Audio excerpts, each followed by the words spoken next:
Marie-Josée, tu nous accueilles chez toi, dans ta maison qui est aussi ton atelier. On est à Trois-Rivières. Parlons de ce qui nous entoure, qui est cette nouvelle série sur laquelle tu travailles. Voilà, c'est une série, le titre de l'exposition chez les Entrelacs.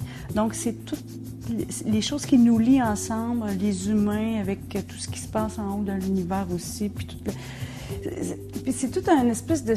Les choses que j'ai retenues de ce mot-là qui m'a frappée, parce que ça a l'air de rien, Entrelacs, mais c'est toute cette espèce de transformation-là d'un cycle de naissance et de mort et de transformation de l'humain et tout ce qui connecte aussi autour de lui, humain ou pas.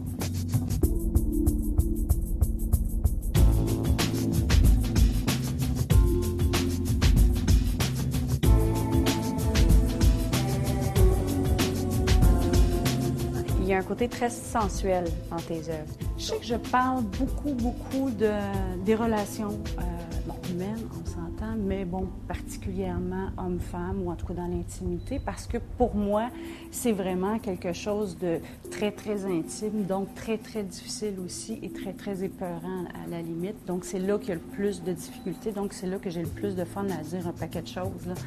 Les bases sont importantes aussi dans ces œuvres-ci, en tout cas. Ça fait vraiment partie de l'œuvre.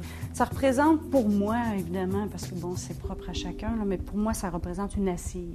L'assise de la personne, tout le travail personnel, le cheminement de vie, etc. À un moment donné, il s'installe une confiance en soi, puis une maturation, puis tout ça. Fait que pour moi, c'est ce que ça représente, la base. Puis qu'est-ce qui a fait qu'on ajoute de la couleur maintenant? J'ai besoin de couleur, on dirait.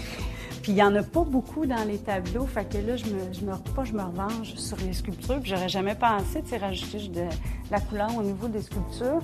Alors, c'est pour ça que j'ai commencé à mettre un petit peu de couleur, là, j'y vais quand même discrètement, pareil, parce que j'aime beaucoup le métal.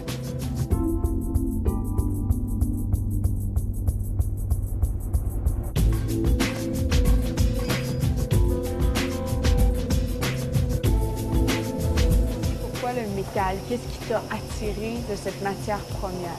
Je sais que j'adore le métal. À chaque fois que je vois une boutique, quoi que ce soit, à chaque fois qu'il y a du métal, l'éclat du métal, j'arrête puis je regarde. La pierre, t'en casses, puis ou le bois aussi, il n'a plus après, là. Tandis que ça, je peux retravailler, je peux remodeler tant aussi longtemps que je ne suis pas satisfaite, tu sais. En plus d'utiliser tes mains, ta tête, ta réflexion, il y a un défi physique à ton travail. Oui. Tu vois, je sépare mon temps en peinture et sculpture. Et puis quand j'arrive dans ma période de sculpture, je pense qu'il est temps que j'arrive. C'est très libérateur. Puis je suis pas capable de faire une journée peinture, une journée sculpture, une journée peinture. C'est deux mondes complètement différents.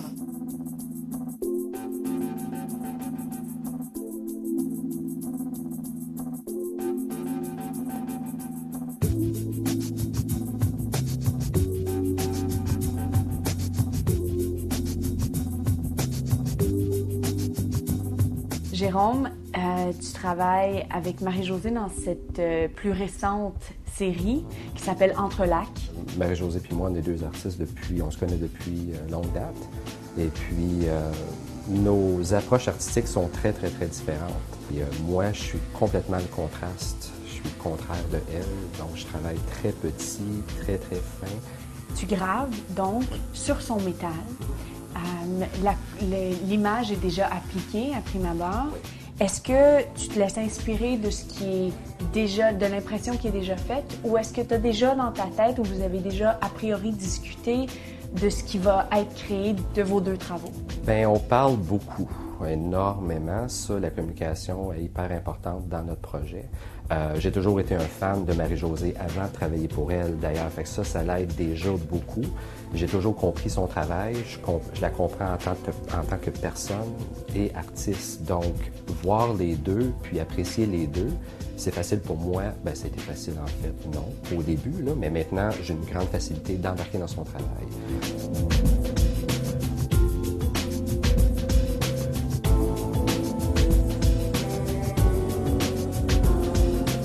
C'est le fun parce que c'est quelqu'un qui travaille sur mon travail à moi. Je ferais pas ça avec n'importe qui, ça je peux vous le dire, ça c'est certain. Mais il y a tout le temps un élément de surprise, tu sais. Tout le temps un élément de surprise. Fait que c'est vraiment, c'est très plaisant.